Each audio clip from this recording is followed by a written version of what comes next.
Assalamualaikum warahmatullahi wabarakatuh. Alhamdulillahirrahmanirrahim. Bismillahirrahmanirrahim.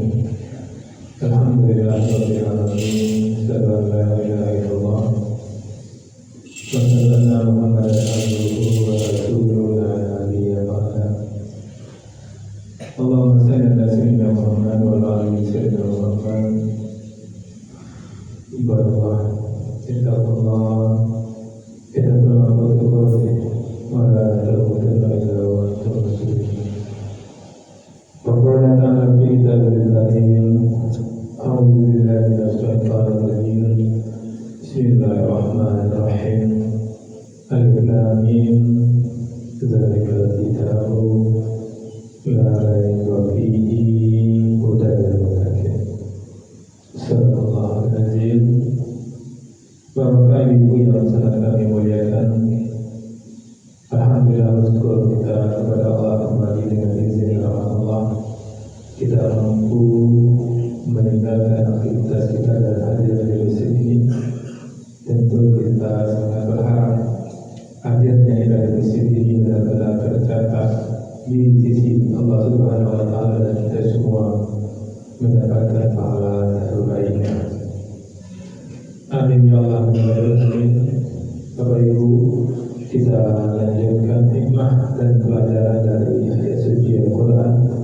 Sekarang kita masuk surah Al-Baqarah ayat 125. Apa kata Allah Bapak Ibu? Bismillahirrahmanirrahim. Wa izja'alna al-baita masabatan lin-nasi wa amna.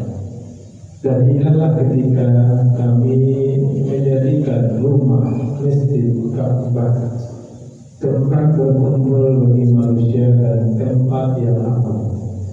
Wattakhidhu min maqam Ibrahim, dan jadikanlah makam Ibrahim musalla, tempat sholat. Wa ahidna ila Ibrahim wa Ismail, dan telah kami perintahkan kepada Ibrahim dan Ismail an tuhhira baiti lit-ta'iina wal-'aakifina wa ruk'i sujud. Bersihkanlah rumahku untuk orang-orang yang tawaf dan orang-orang yang i'tikaf dan orang-orang yang ruku dan orang-orang yang sujud. Ini Al-Baqarah 125. Bapak Ibu, di ayat sebelumnya sudah kita sampaikan, di ayat 124 berbicara tentang kepemimpinan Ibrahim sebagai imamnya manusia, dan ayat 125 menjelaskan pusat kepemimpinan itu adalah di masjid, di Ka'bah. Hikmah apa yang bisa kita ambil Bapak Ibu, karena itulah inti dari kajian kita insyaallah setiap Selasa Rabu antara azan dan iqamah. Yang pertama Bapak Ibu, masjid adalah pusat berkumpul umat, karena Allah mengatakan madadzata linnas, tempat kembali dan berkumpulnya manusia. Maka masjid menjadi tempat sholat, tempat musyawarah warga, dan penguatan iman di tengah-tengah masyarakat. Dan kita lihat Bapak Ibu, ketika Allah izinkan terjadi musibah banjir di Sumatera Utara, Sumatera Barat, maka kita lihat kunci ayat ini adalah wa'amna, dan tempat yang aman. Maka tempat yang paling aman di muka bumi adalah masjid Bapak Ibu. Maka orang yang ingin aman hidupnya, tentram hidupnya, maka hari-harinya adalah di masjid. Minimal bagi laki-laki muslim minimal 5 kali sehari dia singgah di masjid. Dia selalu berjamaah di masjid, karena saat terbaik itu dia waktu berjamaah di masjid. Dan kita lihat ketika terjadi musibah ini, rumah rusak, jalan putus, dan air pun di mana tidak ada. Kemana orang pergi? Ternyata orang berbondong-bondong ke masjid. Tinggal sementara di masjid, hidup di masjid, mengambil air masjid. Maka kita lihat Bapak Ibu, ayat ini menegaskan bahwa keamanan adalah nikmat besar dari Allah. Dan ketika nikmat itu dicabut, itu adalah peringatan, bukan sekedar bencana alam. Allah katakan masjid itu pusatnya. Kalau orang berbondong-bondong ke masjid, ramai orang ke masjid, banyak orang Al-Quran dan ampun di masjid, insya Allah masjid akan mendampingi kita di musibah. Tapi kalau masjid diabaikan, masjid diacuhkan, kita lihat Bapak Ibu, Allah dengan izin dan kudratnya menimpakan musibah ini. Kalau masjid banyak, tapi masjid tidak diisi, jadi tidak mampu menahan bencana alam.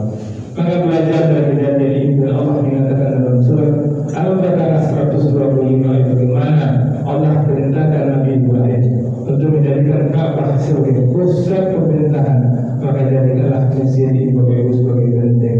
Kalau kita tidak bisa mengajak orang lain sebagai kita, tapi kita ajak diri kita istiqomah, pastikan dalam diri kita, khusus beberapa yang kita pastikan betul kita adalah orang-orang yang salatnya di masjid.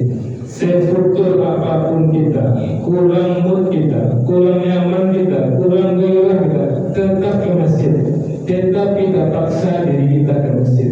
Kalau memang ada banjir atau karena hujan lebat, karena ada uzur, baru saat itu tidak ada ke masjid.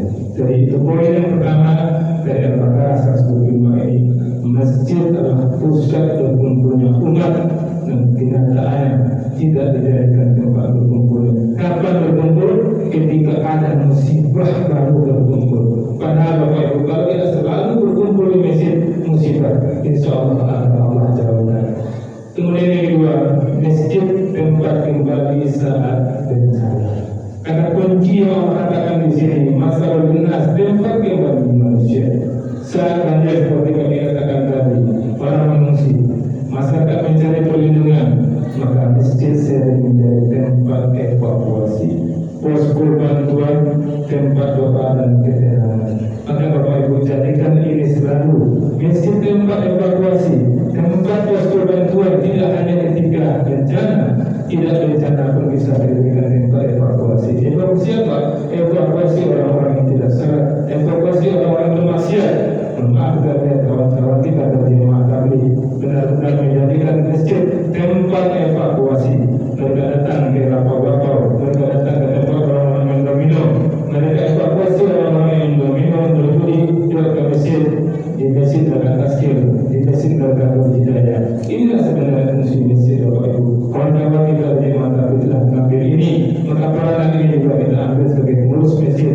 Kalau kawan-kawan dari jemaah kami membawa orang ke masjid, kita sebagai pengurus masjid yang ada di masjid ini, kita berusaha untuk berkenyaman, mereka sentral, sehingga mereka betul-betul merasakan kenyamanan dan diayomi ketika mereka berada di masjid. Karena luar biasa Al-Baqarah 125 ini, Allah katakan Ibrahim menjadikan masjid Ka'bah sebagai pusat pemerintahan.